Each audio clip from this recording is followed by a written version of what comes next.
guilty naman ako. Pero okay na rin yun para yung position ay mapugay doon sa mga able and efficient na mga manggagawa. No? So, wag niyo hihintayin, nasasabihin ko din yun sa inyo. No? So, sa tingin ko ay sila ang magsasabi noon, hindi ako, dahil sila ang unang nakakakita ng mga ginagawa ninyo, no? Your immediate head, no? Okay?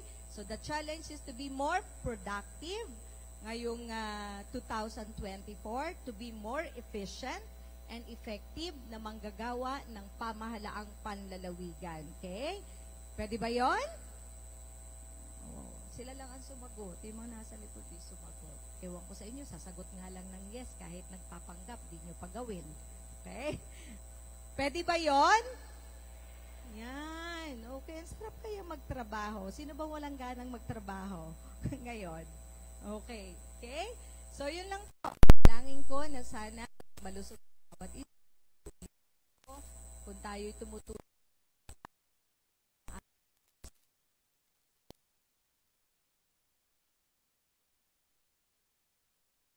Alam ko, ang dami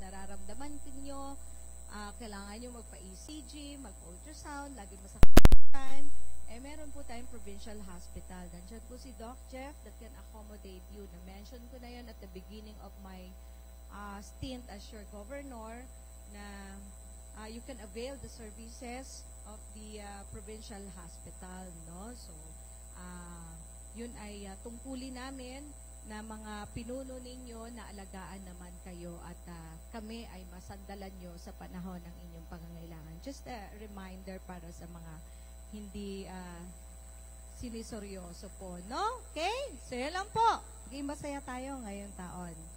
Maraming salamat po sa ating mga department heads. Maraming nakaatang sa inyong gagawin. Kaya, sige lang. Kaya natin yan. Lahat ng bagay ay kaya natin. Thankful tayo, lastly, thankful tayo sa SP for all the accomplishments na nagawa po natin sa mabilis na pag-aproba ng budget at marami pang nakaatang sa kanila na mga gagawin. So again, maraming salamat at magandang umaga po sa inyong lahat. Maraming salamat po, ma'am. Na-miss ko po atang batiin kanina. Sorry, parisani ha. Ako atay talaga nagkakaedad na. Palakpakan po natin ang ating napakasipag na Majority Floor Leader, BM Sani Ubana. Ano po? So, Governor, dyan na po kayo. Tinatawagan na rin natin si Vice Gov, Third Alcala. Dito po, para po sa CPA Botardo, para po i-assisihan. And of course, atin pong Battalion Commander ng 85th Infantry Battalion. All board members po, nire-request po ni PA para po assist yan si Governor. Lieutenant Colonel Joel R. Honson, kasama po ng DILG, will be giving the Regional Gawad Parangal NTF LCAC Award.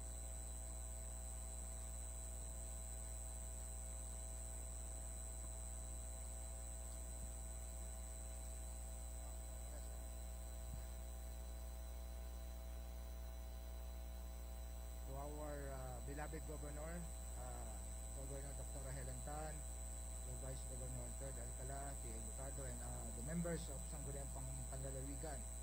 So, before natin ibigay po itong award, actually, ako na po yung nag-initiate na kunin po yung plaque from the National Task Force LCAC in Malacanang, considering na the province of Quezon and 85th Infantry Battalion ay parte po nang nabigyan po ng regional parangal, gawad parangal ng ating pong National Task Force during the founding anniversary of the National Task Force to End Local Communist Armed Conflict last December 4 last year. So I think maganda pong panimula sa ating pong New Year. Ito pong award na to that will motivate all of us and align ourselves in our vision and mission. Napakaganda po at nakita ko po bandang huli yung good governance. And I'm sure all of our services are anchored in good governance. Yun po talaga ang ating susi para talagang mawala na po itong insurgency problem natin. So to read the citation of the award, the National Task Force to End Local Communist Armed Conflict confers the Regional Gawad Parangal to Provincial Government of Quezon in recognition of exemplary performance and invaluable contribution to the promotion of long-lasting peace, unity, and sustainable development on formerly conflict-affected areas in the Philippines. The National Task Force LCAC salutes and congratulates your efforts for outstanding achievements in ending local communist armed conflict and given this 4th day of December 2023 at the Armed Forces of the Philippines Commission Officers Clubhouse, Camp Aguinaldo, Quezon City. Signed, Secretary Eduardo M. Año, the National Security Advisor, Director General National Security Council, and co-vice chairperson of the National Task Force, LCAC.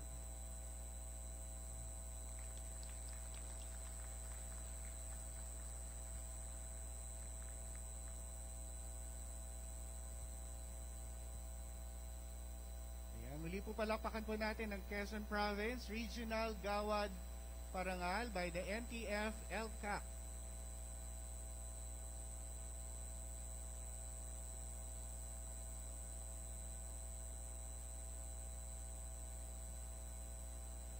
Salamat muli po sa ating kay Colonel Honson ng Infantry Battalion, 85th Infantry Battalion.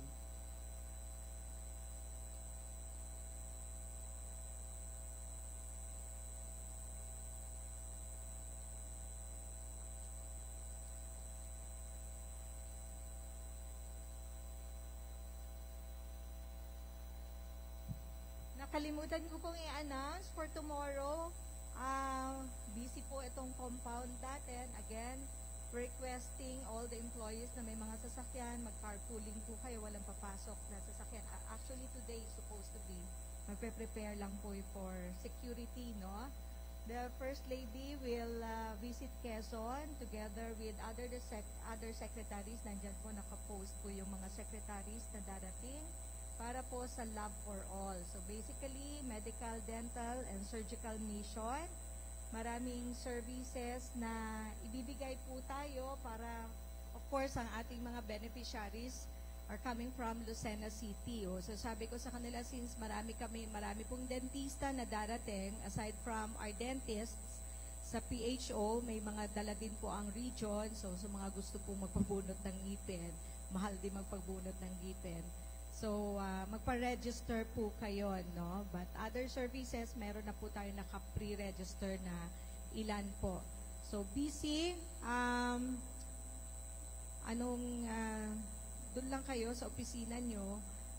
But pag may mga nakita kayo, kindly greet ang ating mga bisita. So, medyo malaki-laking delegation ang each of the agencies na darating. At kung kailangan namin ng tulong ng ilang mga support staff, we might ask some offices pagkakailangan. As of the moment, okay na tayo, prepared na tayo, in place na lahat. No? Medyo mag-iikot lang ako to check if okay yung kanilang preparation. Okay, going back to why are you wearing face mask? Naglabas po tayo ng executive order, reinstating po natin yung nakasanayan natin. Ito naman talaga ang new normal. No? So kung napansin po ninyo, sa mga respective offices ninyo, ang daming may flu-like symptoms. No? Hawa-hawa na po kayo lahat. So, as much as possible, ayaw sana natin na pumapasok pa yung may mga symptoms, but dala ng mga trabaho na kailangan tapusin at gawin. So, para lang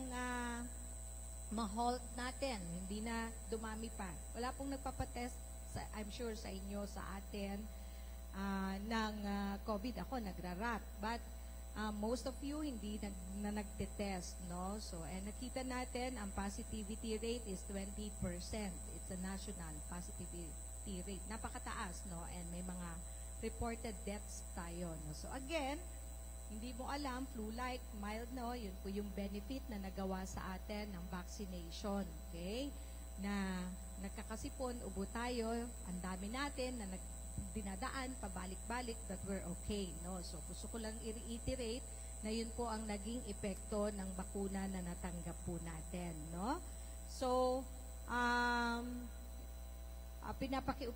pinapakiusapan po natin ang ating mga manggagawa. Siyempre, ang unang dapat nag-i-implement yan ay ang ating samahan, no? Ang ating tanggapan, no? Okay?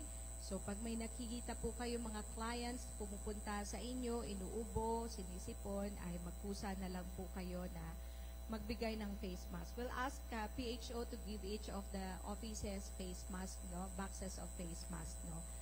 Hingi na lang kami sa PHO para po sa inyo. Okay? So, that's a reminder po para sa inyong lahat. Okay, maraming salamat po. I think, are we good? Meron Yes, pa? Wala na po. Photo op, wala na po mag-announce. Natanong ko na po sila lahat. Wala po sila announcements. Governor, photo op lang po. Okay, sige. Maraming salamat daw po. You can go back to your salamat po sa offices. lahat. Magandang umaga. Ayan, nahiyan po para po sa lalapit ba kami? Ayan, para po. Lalapit po lahat para sa